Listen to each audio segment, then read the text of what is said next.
Assalamualaikum warahmatullahi wabarakatuh. Alhamdulillah wassalatu wassalamu ala Rasulillah wa ala alihi wa ashabihi wa mawala amma ba'd. Syukur kita kepada Allah Subhanahu wa taala. Salawat dan salam kepada Nabiullah Muhammad sallallahu alaihi wasallam. Baik, pada hari ini kita bertemu kembali di mata kuliah yang sama, yakni praktikum Al-Quran dan Hadis di pertemuan pekan yang ketiga. Marilah sama-sama kita buka pertemuan kita ini dengan membaca basmalah. Bismillahirrahmanirrahim. Baik saudara-saudara sekalian, mari kita perhatikan materi berikut. Ini dia.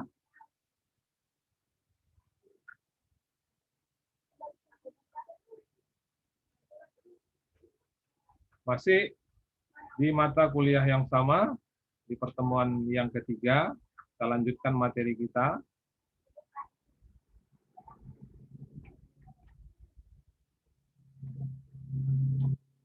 Nah, ini dia.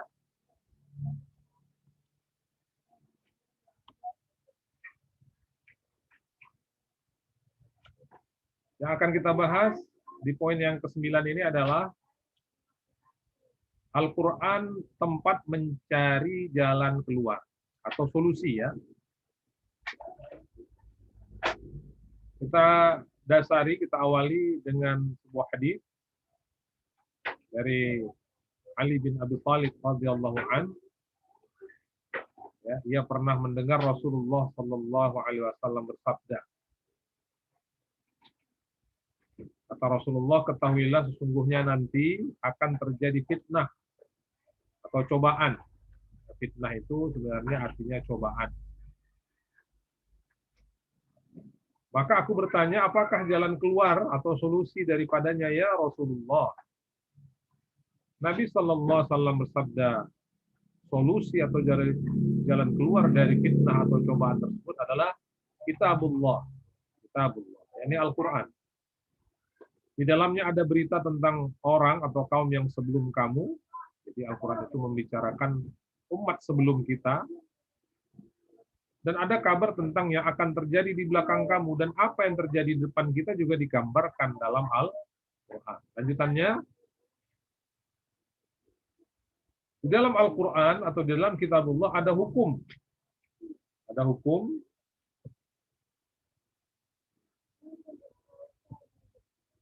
yang mengatur kamu. Jadi Al-Quran itu berisi hukum dan aturan-aturan.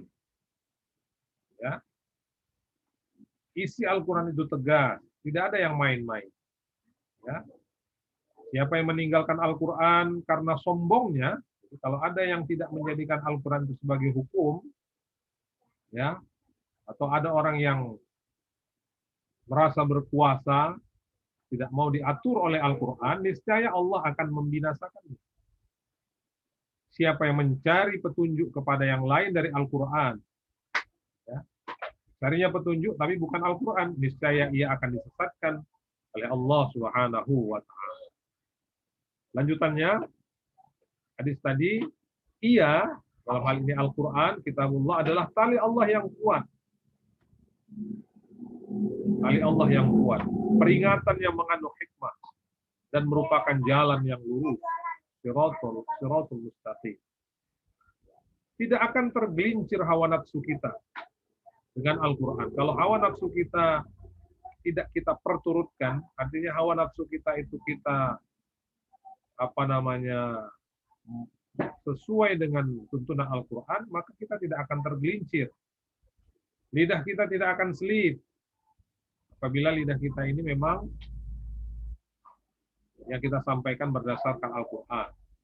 Tidak akan merasa kenyang atau puas para ahli ilmu daripadanya. Jadi Al-Quran itu sumber ilmu yang kalau digali terus akan menghasilkan ilmu-ilmu baru. Dan bagi kita yang biasa membaca Al-Quran tidak akan basi. atau tidak akan muak, atau tidak akan bosan karena sering diulang baca, dan tidak akan habis keajaibannya. Al-Quran itu mukjizat dan tidak akan habis. Lanjutannya, tidak akan berhenti bangsa jin ketika mendengarkan Al-Quran, sehingga mereka menyatakan, bangsa jin ini ya, sesungguhnya kami telah mendengar Al-Quran yang menuntun kepada kebenaran. Barang siapa yang berkata berdasarkan Al-Quran pasti benar. Siapa yang beramal berpedoman Al-Quran pasti akan mendapat pahala. Siapa yang menghukum dengan Al-Quran pasti adil. Dan siapa yang menyeru kepada Al-Quran berarti ia telah mendapat petunjuk dan menuntun kepada jalan yang lurus. Ini hadisnya cukup panjang ya. Hadis diriwayatkan oleh Imam At-Tirmidzi dari sahabat Nabi Ali bin Abi Thalib yang juga sepupu dari Nabi Muhammad sallallahu alaihi wasallam.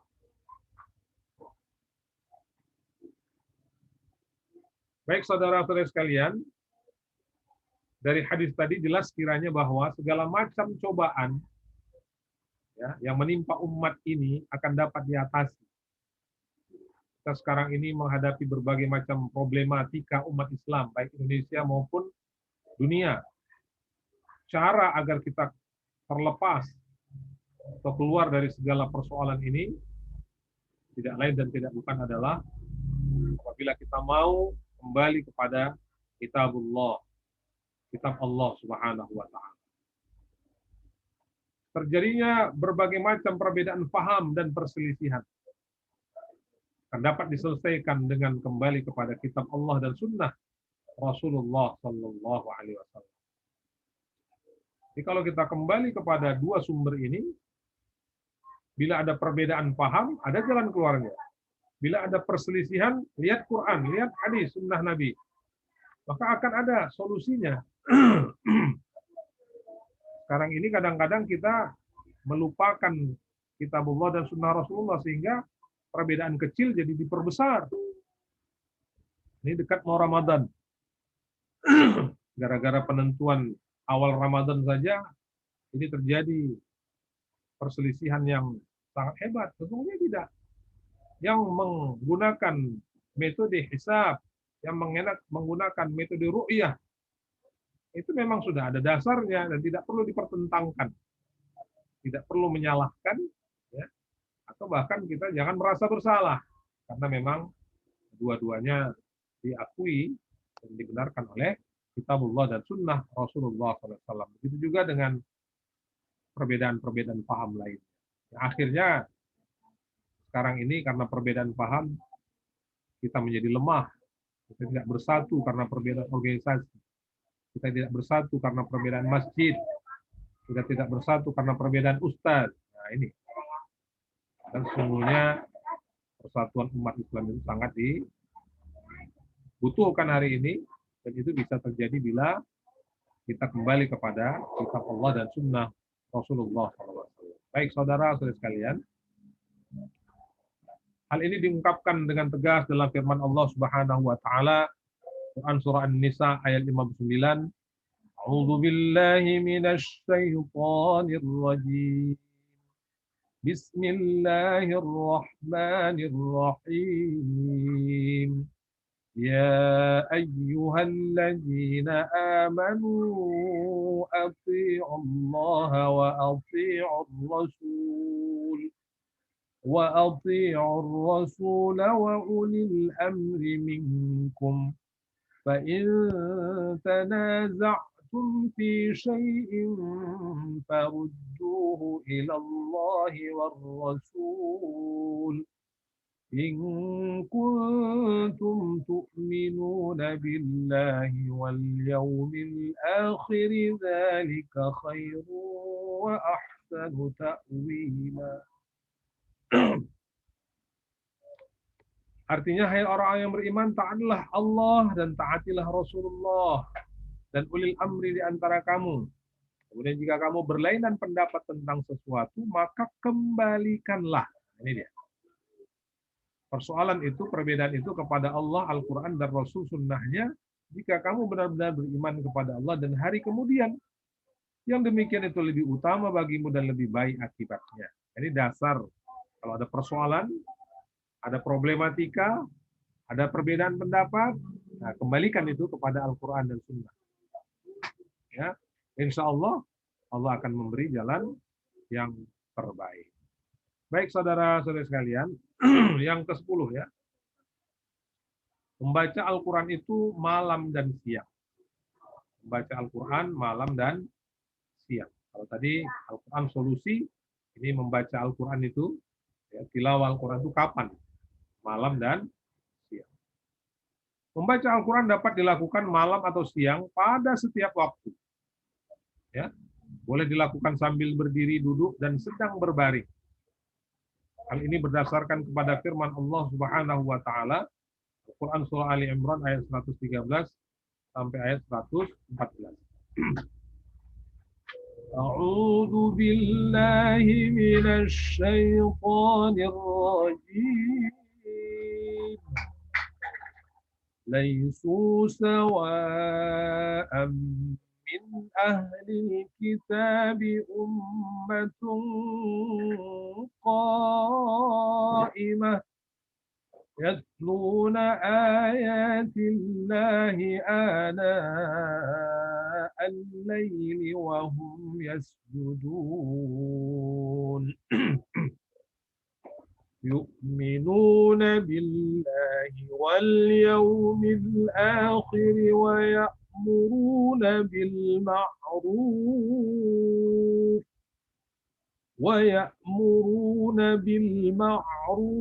وينهون عن المنكر ويسارعون في الخيرات وأولئك من الصالحين. Alhamdulillah. Artinya mereka itu tidak sama. Di antara ahli kitab itu ada golongan yang berlaku lurus. Jadi ahli kitab itu ada yang lurus. Ahlul kitab itu mereka membaca ayat-ayat Allah pada beberapa waktu di malam hari, sedang mereka juga bersujud bersembahyang. Mereka beriman kepada Allah dan hari penghabisan, mereka menyuruh kepada yang ma'ruf dan mencegah dari yang mungkar, dan bersegera kepada mengerjakan pelbagai kebajikan. Mereka itu termasuk orang-orang yang saleh. Saudara-saudara sekalian, jadi dari ayat ini kita bisa mengungkap ciri-ciri orang yang saleh. Apakah ciri-ciri orang yang saleh? A. Suka membaca Al-Quran di malam hari. B. Gemar sujud mendirikan sholat. C. Menyuruh berbuat ma'ruf dan mencegah dari perbuatan yang mungkar. D. Berlomba berbuat kebaikan.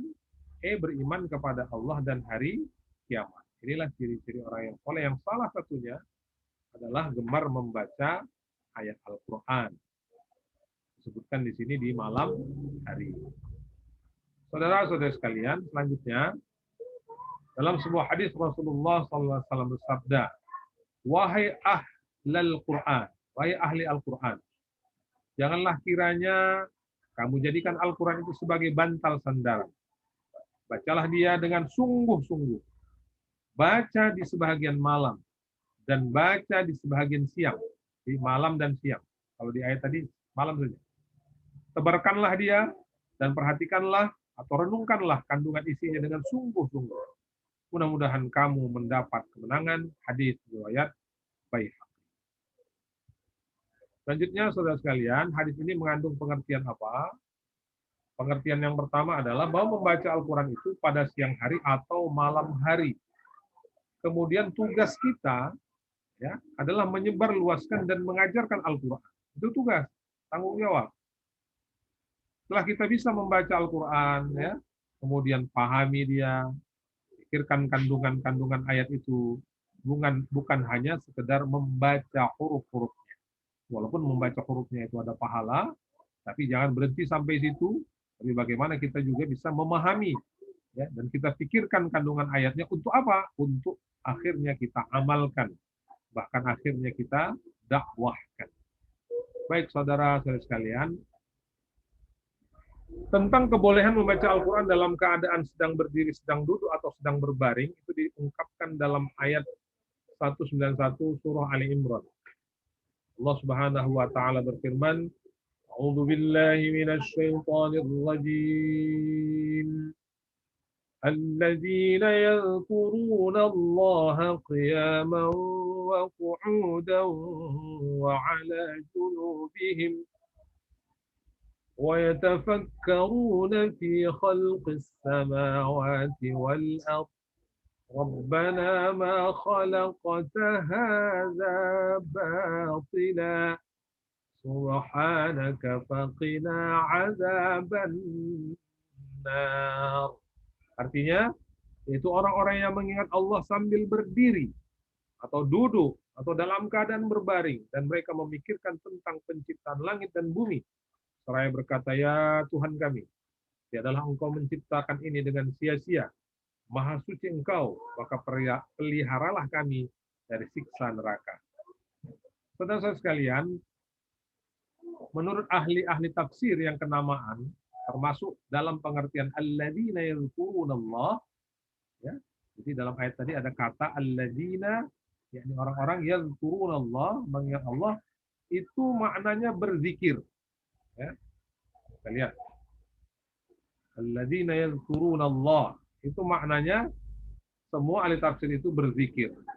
Tidak hanya berzikir, juga berdoa. Tidak hanya berdoa, juga membaca Al-Quran. Dan lain sebagainya yang tercakup dalam pengertian zikrullah. Jadi, alladzina yadhkurullah itu luas maknanya, bisa berzikir, bisa berdoa, bisa juga membaca Al-Quran dan lain-lain. Dan membaca Al-Quran adalah merupakan zikir yang paling utama. Sebab apa? Sebab dengan membaca Al-Quran berarti kita bermunajat atau berdialog dengan siapa? Dengan Allah Subhanahu wa Ta'ala. Baik saudara-saudara sekalian, selanjutnya bagian yang ke-11 adalah kadar tilawah. Kadar tilawah itu, ya, berapa banyak kita membaca Al-Quran. Membaca Al-Quran satu surah, baik. Membaca satu ayat juga tergolong yang baik. Itu ibadah yang terpuji. Ya. Tapi membaca menurut ketentuan yang telah dituntunkan oleh Rasulullah SAW tentu lebih afdal. Jadi kalau kita bacanya sedikit, ain boleh, dua ain boleh, satu ayat pun boleh. Tapi tentu ada yang lebih afdal. Apa itu? Yang dituntunkan oleh Rasulullah SAW.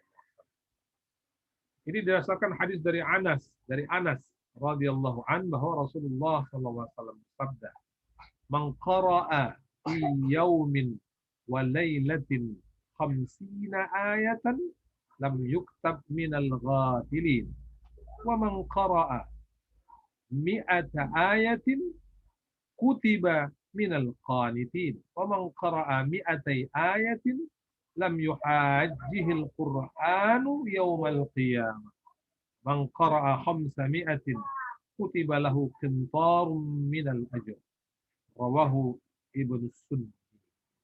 Nah, ini dia dasarnya, yang artinya siapa yang membaca Al-Quran dalam sehari semalam 50 ayat, 50 ayat, 50 ayat. 50 ayat kita baca, maka kita tidak termasuk orang yang lalai. 50 ayat. Dan siapa yang membaca 100 ayat, itu 2 kali lipat, kita dicatat sebagai orang yang qanitin. Siapa itu orang qanitin? Yang tegak berdiri memuji Allah. 100. Siapa yang membaca 200 ayat, 50, 100, sekarang 200 ayat, bebaslah ia dari gugatan Al-Quran di hari kiamat. Ini lebih luar biasa lagi. Dan siapa yang bisa membaca 500 ayat sehari semalam, catatlah untuknya sekentar pahala, atau pahala yang banyak. Hadis riwayat Ibnu. Saudara-saudara sekalian, kemudian waktu terbaik untuk membaca Al-Quran. Kalau tadi kadarnya, sekarang waktunya. Ya. Waktu yang terbaik. Tadi ada juga. Kapan kita membaca? Siang dan malam. Siang dan malam itu kapan? Siangnya kapan? Malamnya kapan? Dan terbaiknya itu di waktu kapan? Dengan tidak mengurangi kebolehan membaca Al-Quran pada setiap waktu, kapan saja sebenarnya boleh. Ada baiknya juga disinggung sini, kapankah waktu yang paling afdal untuk membaca Al-Quran? Ya, yang paling afdal, yang paling utama.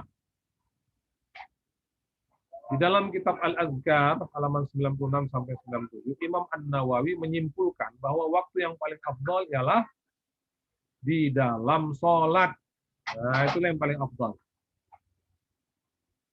Kan kita kalau habis Al-Fatihah, di rakaat pertama atau rakaat kedua sholat fardu itu ada membaca ayat, kita membaca surah. Itu afdal, paling utama. Kalau sholat sunnah di setiap rakaat habis Al-Fatihah baca surah, baca ayat, itu afdal. Tapi kalau di luar sholat yang paling afdal itu kapan? Di malam hari. Di malam hari itu kapan? Di pertengahan malam.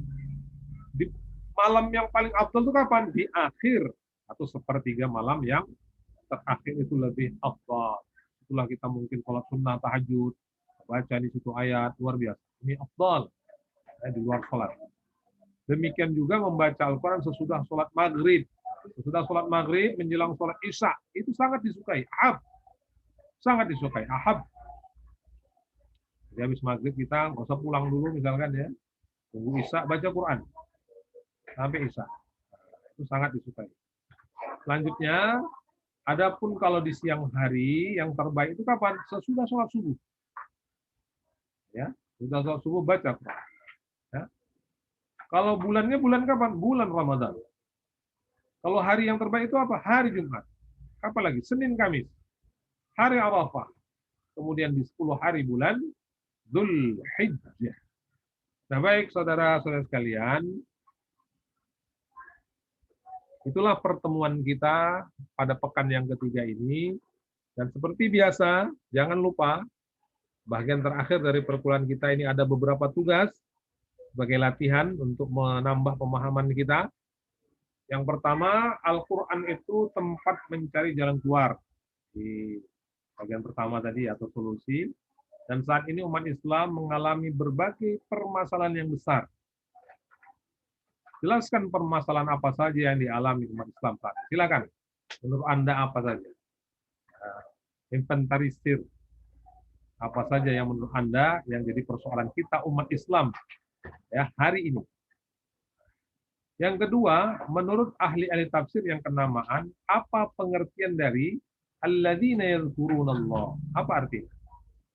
Menurut ahli tafsir, jelaskan. Yang ketiga, di dalam kitab Al-Azkar, Imam An-Nawawi menyimpulkan ada waktu-waktu yang terbaik untuk membaca Al-Quran. Jelaskan. Tadi sudah kita bahas. Dan yang keempat, ini tugas membaca, yang dibaca itu Al-Quran surah Ali Imran ayat 191, baca. Yang bisa tilawah, tilawahkan. Nggak bisa tilawah, tartil, ya silahkan. Ada tugas tambahan, biasanya tidak ada ini. Apa? Di dalam ayat itu ada ahkamul mad. Ada yang panjang, ada yang pendek. Ahkamul mad. Nah, mad apa saja yang ada di ayat tersebut? Nah, jelaskan nanti setelah dibaca, jelaskan. Ya. Misalnya, alladzina. Oh, di situ alladzina ya. Ada huruf ya mati namanya mad asli, panjangnya 2 harokat. Nah, misalkan seperti itu. Terus yazkuruna. Ada nggak? Oh, ada. Ada huruf mad di situ apa? Huruf waw. Madnya mad apa? Mad asli juga. Nah, seperti itu jelaskan ya. Kita belajar ahkamul mad. Dan yang terakhir, tadi ada hadis riwayat Ibnu Sunni dari Anas radhiyallahu an tentang kadar tilawah Al-Qur'an. Silahkan baca seperti biasa. Hati-hati, dengarkan baik-baik bagaimana cara membacanya karena ini merupakan sebuah penilaian ya. Jadi penilaian itu tiap pekan ada penilaian dan nanti tiap hari akan saya rekap absennya, dan sekali lagi absen itu ada di kolom komentar di channel YouTube. Nah, itu akan saya cek kehadirannya. Baik saudara-saudara sekalian, demikian perkuliahan kita kali ini. Terima kasih kalau sudah menyaksikan dan mempelajari, menyimak. Mohon maaf bila ada kekurangan dan kesilapan. Saya akhiri dengan Assalamualaikum. Kita akhiri ya dengan mengucapkan hamdalah, alhamdulillahirabbil alamin. Nasrun minallah, fathun qarib. Assalamualaikum warahmatullahi wabarakatuh.